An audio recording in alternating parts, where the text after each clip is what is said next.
اس وقت تم اللہ ہی کو پکارتے ہو، پھر اگر وہ چاہتا ہے تو اس مصیبت کو تم پر سے ٹال دیتا ہے۔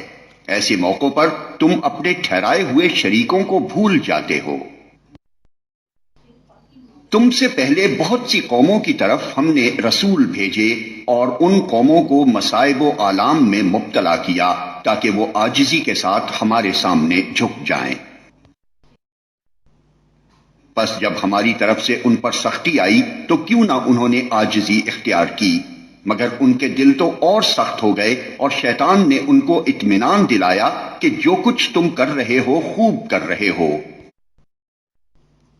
پھر جب انہوں نے اس نصیحت کو جو انہیں کی گئی تھی بھلا دیا تو ہم نے ہر طرح کی خوشحالیوں کے دروازے ان کے لیے کھول دیے، یہاں تک کہ جب وہ ان بخششوں میں جو انہیں عطا کی گئی تھی خوب مگن ہو گئے تو اچانک ہم نے انہیں پکڑ لیا، اور اب حال یہ تھا کہ وہ ہر خیر سے مایوس تھے۔ اس طرح ان لوگوں کی جڑ کاٹ کر رکھ دی گئی جنہوں نے ظلم کیا تھا، اور تعریف ہے اللہ رب العالمین کے لیے کہ اس نے ان کی جڑ کاٹ دی۔ اے محمد ان سے کہو، کبھی تم نے یہ بھی سوچا کہ اگر اللہ تمہاری بینائی اور سماعت تم سے چھین لے اور تمہارے دلوں پر مہر کر دے تو اللہ کے سوا اور کون سا خدا ہے جو یہ قوتیں تمہیں واپس دلا سکتا ہو؟ دیکھو کس طرح ہم بار بار اپنی نشانیاں ان کے سامنے پیش کرتے ہیں، اور پھر یہ کس طرح ان سے نظر چرا جاتے ہیں۔ کہو، کبھی تم نے سوچا کہ اگر اللہ کی طرف سے اچانک یا علانیہ تم پر عذاب آ جائے تو کیا ظالم لوگوں کے سوا کوئی اور ہلاک ہوگا؟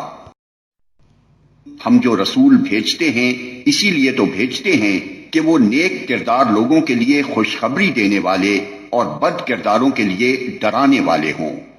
پھر جو لوگ ان کی بات مان لیں اور اپنے طرز عمل کی اصلاح کر لیں ان کے لیے کسی خوف اور رنج کا موقع نہیں، اور جو ہماری آیات کو جھٹلائیں وہ اپنی نافرمانیوں کی پاداش میں سزا بھگت کر رہیں گے۔ اے محمد ان سے کہو، میں تم سے یہ نہیں کہتا کہ میرے پاس اللہ کے خزانے ہیں، نہ میں غیب کا علم رکھتا ہوں، اور نہ یہ کہتا ہوں کہ میں فرشتہ ہوں۔ میں تو صرف اس وحی کی پیروی کرتا ہوں جو مجھ پر نازل کی جاتی ہے۔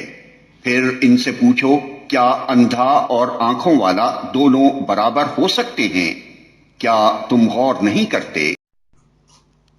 اور اے محمد تم اس علم وحی کے ذریعے سے ان لوگوں کو نصیحت کرو جو اس بات کا خوف رکھتے ہیں کہ اپنے رب کے سامنے کبھی اس حال میں پیش کیے جائیں گے کہ اس کے سوا وہاں کوئی ایسا ذی اقتدار نہ ہوگا جو ان کا حامی و مددگار ہو یا ان کی سفارش کرے، شاید کہ اس نصیحت سے متنبہ ہو کر وہ خدا ترسی کی روش اختیار کر لیں۔ اور جو لوگ اپنے رب کو رات دن پکارتے رہتے ہیں اور اس کی خوشنودی کی طلب میں لگے ہوئے ہیں انہیں اپنے سے دور نہ پھینکو، ان کے حساب میں سے کسی چیز کا بار تم پر نہیں ہے اور تمہارے حساب میں سے کسی چیز کا بار ان پر نہیں، اس پر بھی اگر تم انہیں دور پھینکو گے تو ظالموں میں شمار ہوگے۔ دراصل ہم نے اس طرح ان لوگوں میں سے بعض کو بعض کے ذریعے سے آزمائش میں ڈالا ہے تاکہ وہ انہیں دیکھ کر کہیں کیا یہ ہیں وہ لوگ جن پر ہمارے درمیان اللہ کا فضل و کرم ہوا ہے؟ ہاں، کیا خدا اپنے شکر گزار بندوں کو ان سے زیادہ نہیں جانتا ہے؟ جب تمہارے پاس وہ لوگ آئیں جو ہماری آیات پر ایمان لاتے ہیں تو ان سے کہو تم پر سلامتی ہے، تمہارے رب نے رحم و کرم کا شیوا اپنے اوپر لازم کر لیا ہے۔ یہ اس کا رحم و کرم ہی ہے کہ اگر تم میں سے کوئی نادانی کے ساتھ کسی برائی کا ارتکاب کر بیٹھا ہو پھر اس کے بعد توبہ کرے اور اصلاح کر لے تو وہ اسے معاف کر دیتا ہے اور نرمی سے کام لیتا ہے۔ اور اس طرح ہم اپنی نشانیاں کھول کھول کر پیش کرتے ہیں تاکہ مجرموں کی راہ بالکل نمایاں ہو جائے۔ اے محمد ان سے کہو کہ تم لوگ اللہ کے سوا جن دوسروں کو پکارتے ہو ان کی بندگی کرنے سے مجھے منع کیا گیا ہے۔ کہو میں تمہاری خواہشات کی پیروی نہیں کروں گا، اگر میں نے ایسا کیا تو گمراہ ہو گیا، راہ راست پانے والوں میں سے نہ رہا۔ کہو میں اپنے رب کی طرف سے ایک دلیل روشن پر قائم ہوں اور تم نے اسے جھٹلا دیا ہے۔ اب میرے اختیار میں وہ چیز ہے نہیں جس کے لیے تم جلدی مچا رہے ہو۔ فیصلے کا سارا اختیار اللہ کو ہے، وہی امر حق بیان کرتا ہے اور وہی بہترین فیصلہ کرنے والا ہے۔ کہو اگر کہیں وہ چیز میرے اختیار میں ہوتی جس کی تم جلدی مچا رہے ہو تو میرے اور تمہارے درمیان کبھی کا فیصلہ ہو چکا ہوتا، مگر اللہ زیادہ بہتر جانتا ہے کہ ظالموں کے ساتھ کیا معاملہ کرنا چاہیے۔ اسی کے پاس غیب کی کنجیاں ہیں جنہیں اس کے سوا کوئی نہیں جانتا۔ بحر و بر میں جو کچھ ہے سب سے وہ واقف ہے۔